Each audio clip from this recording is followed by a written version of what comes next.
नमस्कार, मैं रवीश कुमार। चलिए जानते हैं आज की सबसे बड़ी और महत्वपूर्ण खबरों को सिर्फ 5 मिनट में। लेकिन उससे पहले आप हमें भारत के किस शहर या राज्य से देख रहे हैं ये कमेंट करके जरूर बताएं।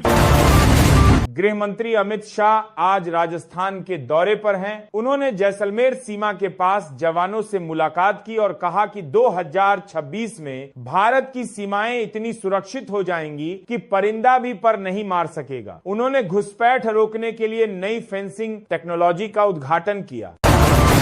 कांग्रेस महासचिव प्रियंका गांधी ने आज लखनऊ में एक बैरी रैली की। उन्होंने यूपी सरकार पर महिला सुरक्षा को लेकर निशाना साधा और कहा कि अगर केंद्र में उनकी बात सुनी गई तो महिलाओं को सरकारी नौकरियों में 33% आरक्षण तुरंत लागू करवाया जाएगा।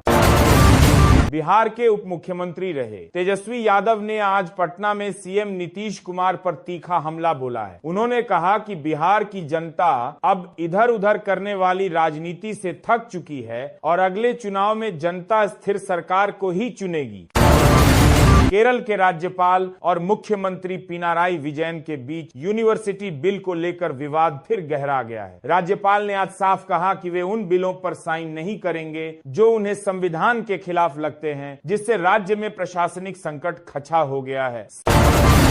सीएम गेसी लद्दाख को छठी अनुसूची छठ शेड्यूल में शामिल करने की मांग को लेकर सामाजिक कार्यकर्ता सोनम वांगचुक ने आज से फिर एक सांकेतिक अनशन शुरू किया है। उन्होंने कहा कि केंद्र सरकार ने वादा किया था, लेकिन अभी तक लद्दाख को उसका हक नहीं मिला है। समाजवादी पार्टी के मुखिया अखिलेश यादव ने आज कन्नौज में कहा कि 2026 का साल पिछड़ा, दलित और अल्पसंख्यक पीढ़ी की एकता का साल होगा। उन्होंने आरोप लगाया कि बीजेपी सरकार आरक्षण को खत्म करने की साजिश रच रही है। मणिपुर में छिटपुट हिंसा की खबरों के बीच केंद्र सरकार ने आज दिल्ली में एक ऑल पार्टी मीटिंग बुलाई है। गृह मंत्रालय ने सभी दलों से अपील की है कि वे राजनीति छोड़कर राज्य में शांति बहाली के लिए सुझाव दें। महाराष्ट्र में उद्धव ठाकरे ने सीएम एकनाथ शिंदे को खुली चुनौती दी है। उन्होंने कहा कि असली शिवसेना कौन है, इसका फैसला चुनाव आयोग नहीं बल्कि महाराष्ट्र की जनता आने वाले निकाय चुनावों में करेगी। उन्होंने शिंदे गुट पर पार्टी का पैसा हपने का आरोप लगाया।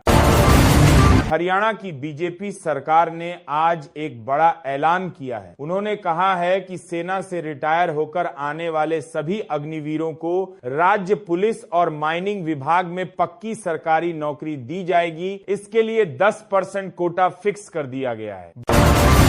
बसपा सुप्रीमो मायावती ने अपने जन्मदिन 15 जनवरी से पहले आज साफ कर दिया कि उनकी पार्टी किसी भी गठबंधन इंडिया या एनडीए में शामिल नहीं होगी। उन्होंने कहा कि गठबंधन करने से बसपा का वोट बैंक दूसरों को चला जाता है, इसीलिए वे एकला चलो की राह पर चलेंगी।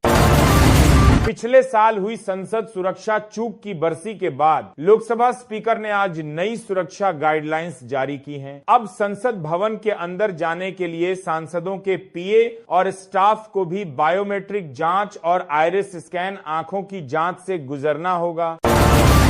पंजाब के मुख्यमंत्री भगवंत मान ने आज आरोप लगाया कि केंद्र सरकार रूरल डेवलपमेंट फंड आरडीएफ का 5,000 करोड़ रुपए रोककर बैठी है। उन्होंने चेतावनी दी है कि अगर पैसा नहीं मिला तो वे सुप्रीम कोर्ट का दरवाजा खटखटाएंगे, क्योंकि भगवंत मान ने इससे गांवों का विकास रुक गया है।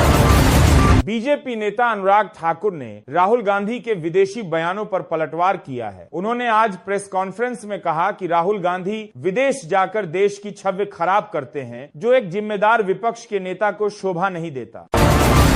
कर्नाटक सरकार द्वारा अमीर मंदिरों की कमाई पर टैक्स लगाने के फैसले के खिलाफ आज बीजेपी ने बेंगलुरु में प्रदर्शन किया। बीजेपी का कहना है कि सरकार सिर्फ हिंदू मंदिरों के पैसे का इस्तेमाल दूसरे कामों में क्यों करना चाहती है, ये धर्म के साथ भेदभाव है। दिल्ली के सीएम अरविंद केजरीवाल ने आज गुजरात में एक वर्चुअली रैली को संबोधित किया। उन्होंने कहा कि जिस तरह दिल्ली और पंजाब में सरकारी स्कूल वर्ल्ड क्लास बने हैं, वैसा ही मॉडल पूरे देश में लागू होना चाहिए, न कि स्कूलों को बंद किया जाना चाहिए। एनसीपी शरद गुट के प्रमुख शरद पवार की तबीयत आज थोड़ी नासाज बताई गई, जिसके बाद उन्होंने अपने कार्यकर्ताओं की एक मीटिंग बुलाई। राजनीतिक गलियारों में चर्चा है कि वे जल्द ही सुप्रिया सुले को पार्टी की पूरी कमान सौंपने का औपचारिक ऐलान कर सकते हैं।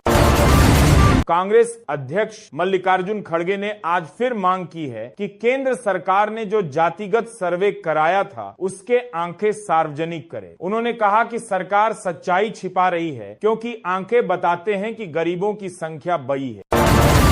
कांग्रेस आलाकमान ने सचिन पायलट को राजस्थान के साथ साथ छत्तीसगढ़ का प्रभारी बनाने का संकेत दिया है। पायलट ने आज जयपुर में कहा कि पार्टी जो भी जिम्मेदारी देगी वे उसे निभाएंगे और युवाओं को राजनीति में आगे लाएंगे।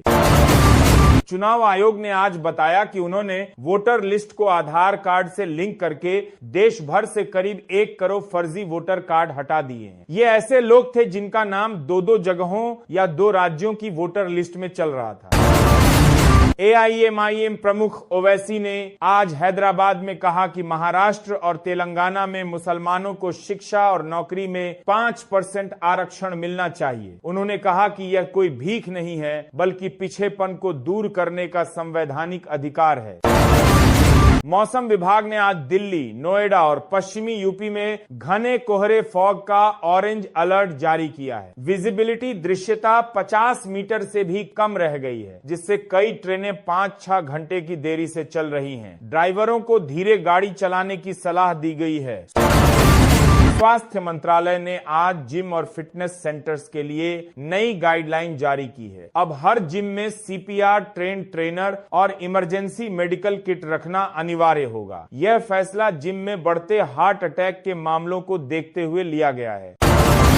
भारत में 5G की सफलता के बाद आज रिलायंस, जियो और एयरटेल ने ऐलान किया है कि वे 6G टेक्नोलॉजी की टेस्टिंग शुरू करने जा रहे हैं। उनका दावा है कि 2028 तक भारत में 6G आ जाएगा, जिसकी स्पीड 5G से 100 गुना ज्यादा होगी।